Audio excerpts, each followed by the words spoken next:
मैं हूं शामून और आप देख रहे हैं HS sports. Pakistan versus New Zealand first ODI match ICC Champions Trophy 2025 का बड़ा मुकाबला, बल्कि महामुकाबला, जिसके ऊपर सबकी नजरें टिकी हुई थी, सबकी उम्मीदें इसके ऊपर हैं। पाकिस्तान ने जिस तरीके से ट्रायंगल सीरीज के अंदर, ट्राई नेशन सीरीज के अंदर back to back 2 matches New Zealand के खिलाफ पाकिस्तान हारा और नजरें जम गई अब के यार खैर है, अगर हम चैंपियंस ट्रॉफी में जीतते हैं तो फिर सारे, वो कहते हैं ना पंजाबी में, तोड़े तुप जाएंगे।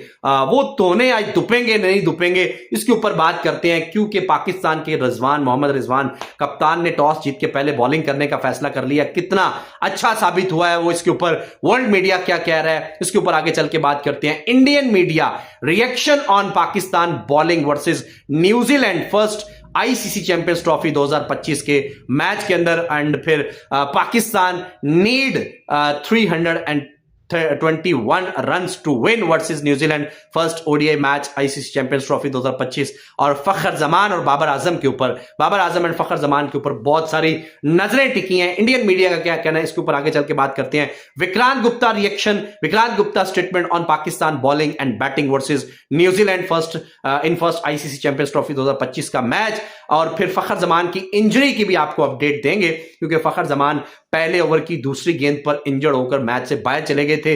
सेम लाइक साइम अयूब वाली इंजरी, जिस तरह साइम अयूब को हुई थी, ऐसी ही कुछ इंजरी, उससे मिलती जुलती जो इंजरी है फील्ड पर, वहीं पर बाउंड्री पर जो है, वो फखर जमान के साथ भी हुई है। और ये पाकिस्तान के लिए अच्छा साइन नहीं है, ये पाकिस्तान के लिए बिल्कुल भी अच्छा साइन नहीं है। अब देखना यह है कि फखर जमान जो है वो बैटिंग करने के लिए एज अ ओपनर आते हैं नहीं आते। सबसे पहले तो इसके ऊपर नजरें हमारी जमी होंगी, और अगर वो नहीं आते तो बाबर आजम के साथ ओपनिंग कौन करेगा, इसकी भी अपडेट आपको देंगे। और आप लोगों के ख्याल से क्या पाकिस्तान 321 रन करके जीत सकता है या नहीं जीत सकता, कमेंट सेक्शन में आप लोग जरूर बताइएगा। बट शुएब अख्तर की भी रिएक्शन, रमीज राजा और वसीम अकरम ने भी टीवी चैनल के ऊपर बैठकर बहुत बड़ी स्टेटमेंट दी है। टीम पाकिस्तान की बॉलिंग के हवाले से भी उन्होंने बात की है, पाकिस्तान की बैटिंग के हवाले से भी उन्होंने बात की है। उनका क्या कहना है वो भी आगे चल के आपके साथ शेयर करेंगे, क्योंकि ये मैच पाकिस्तान के लिए जरूरी नहीं है, बहुत ज्यादा जरूरी है। क्योंकि अगर आप इन केस खुदा न खासा ये मैच हारते हैं तो फिर आपको आगे चल के जो है वो इंडिया के खिलाफ 23 फरवरी वाला मैच मस्ट कंफर्म 110% फिर जीतना पड़ेगा। और अगर आप वो नहीं जीतेंगे तो फिर आप सेमीफाइनल से बाहर हो जाएंगे। सो इसलिए आज का मैच पाकिस्तान के लिए जरूरी है। और बाबर आजम के ऊपर और फखर जमान के ऊपर बहुत नजरें हैं। और अगर आज बाबर आजम रन्स नहीं करते, एक तो पाकिस्तान मैच के हारने के चांसेस बहुत ज्यादा हो जाएंगे, दूसरा बाबर आजम की अपनी आईसीसी रैंकिंग नंबर 1 पोजीशन जो 1500 दिनों से उनके पास तकरीबन मौजूद है, वो भी आज जा सकती है। सो बाबर के रन्स करना बहुत ज्यादा जरूरी है, पाकिस्तान की टीम के रन्स करना बहुत ज्यादा जरूरी है, पाकिस्तान का जीतना बहुत ज्यादा जरूरी है। देखते हैं आप। और अगर पाकिस्तान जीत जाए, आज 321 कर जाए, तो फिर तो बल्ले बल्ले भाईजान, फिर तो बल्ले बल्ले, वो कहते हैं ना कि बल्ले बल्ले, फिर पाकिस्तान की बल्ले बल्ले है। लेकिन अब बात कर ले सबसे पहले वसीम अकरम के ऊपर। वसीम अकरम ने पाकिस्तान की बॉलिंग लाइनअप के ऊपर बात की है। वो कहते हैं कि पाकिस्तान ने गेंदबाजी, जब उन्होंने मैच टॉस हुआ तो पहले तो वसीम अकरम ने बड़ी दुआएं की कि पाकिस्तान टॉस जीते, और जब पाकिस्तान टॉस जीता तो उन्होंने शुक्र भी किया कि अल्लाह तेरा शुक्र है हम टॉस जीत गए हैं। और फिर उन्होंने कहा कि पाकिस्तान को यहां पे 350 कंसीड नहीं करवा देने, पाकिस्तान को 300 से नीचे रखना है। न्यूजीलैंड को 280 टू 70 पाकिस्तान को जो है वो न्यूजीलैंड को पकड़ना है इस मैच के अंदर, क्योंकि यहां पर जो एवरेज स्कोर है वो 300 है। इस विकेट के ऊपर जो एवरेज स्कोर है वो 300 है।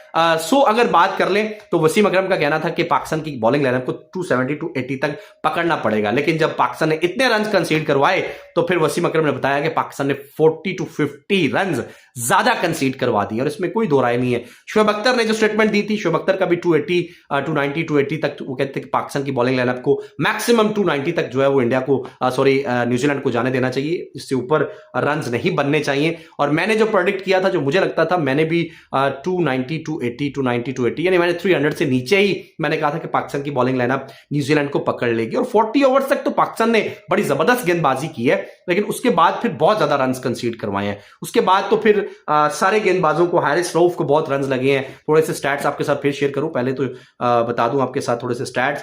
पाकिस्तान के शहनशाह अफरीदी ने 10 ओवर्स में 68 रन दिए हैं, 6.25 की इकोनॉमी के साथ। नसीम शाह ने 10 ओवर्स में 63 रन दिए हैं, 2 आउट किए हैं। शहनशाह अफरीदी को एक भी विकेट नहीं मिला, 10 ओवर्स में 68 रन, कोई विकेट नहीं। नसीम शाह 10 ओवर्स में 63 रन, 2 विकेट, तकरीबन 6+ का इकोनॉमी जो है। फिर उसके बाद इब्रार अहमद ने बहुत इनक्रेडिबल बॉलिंग की है, 10 ओवर्स में 47 रन, 1 विकेट, तकरीबन 4.25 का इकोनॉमी। बहुत जबरदस्त बॉलिंग इब्रार ने की है। Harris Rauf 10 overs 83 run, 2 wicket और तकरीबन 8+ का इकोनॉमी। ये महंगे रहे हैं थोड़े से।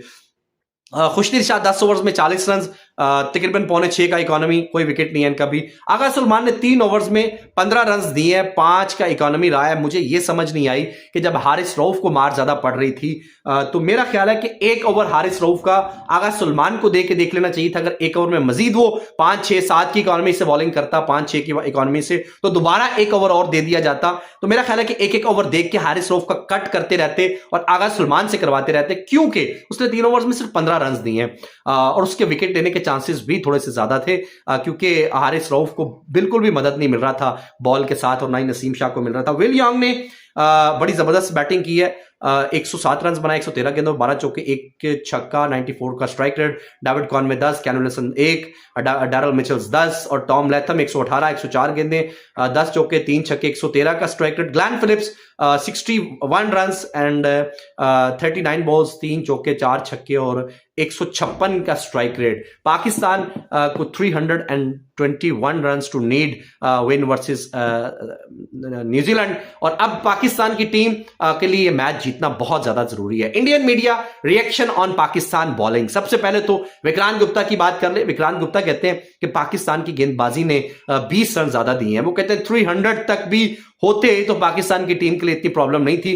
क्योंकि बैटिंग ट्रैक है, 300 यहां पर एवरेज स्कोर भी है। So Vikrant Gupta reaction on Pakistan bowling and batting versus New Zealand. लेकिन अब विक्रांत गुप्ता कहते हैं कि बाबर आजम के ऊपर बहुत नजरें हैं, फखर जमान के ऊपर बहुत नजरें हैं। अगर अब पाकिस्तान के लिए कुछ कर सकते हैं तो अल्लाह ताला के बाद, मतलब भगवान वो कहते हैं उनके बाद बाबर आजम और फखर जमान है जो पाकिस्तान को मैच जितवा सकते हैं। और हम सब की नजरें बाबर, फखर, सऊद शकील के ऊपर है, मोहम्मद रिजवान के ऊपर है, आगा सुलेमान के ऊपर है, तैयब ताहर के ऊपर है, पाकिस्तान की अब बैटिंग लाइनअप के ऊपर है कि ये किस तरह की बैटिंग करते हैं। लेकिन उसके बाद Indian media reaction on Pakistan bowling. सभी पाकिस्तान की बॉलिंग को थोड़ा सा जो है ये कह रहे हैं कि 30 से 40 रन, कोई 20 से 30 रन कह रहा है, कोई 30 से 40 रन कह रहा है कि पाकिस्तान ने ज्यादा कंसीड करवाए हैं। और मैं भी समझता हूं कि मैक्सिमम पाकिस्तान ने 20-25 रन तो भाई ज्यादा दिए ही दिए हैं, मिनिमम भी।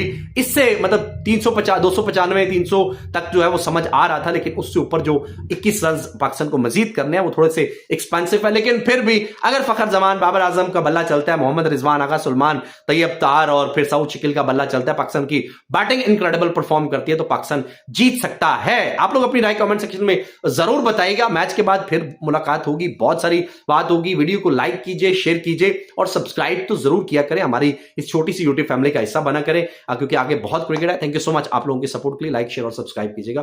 Thank you so much.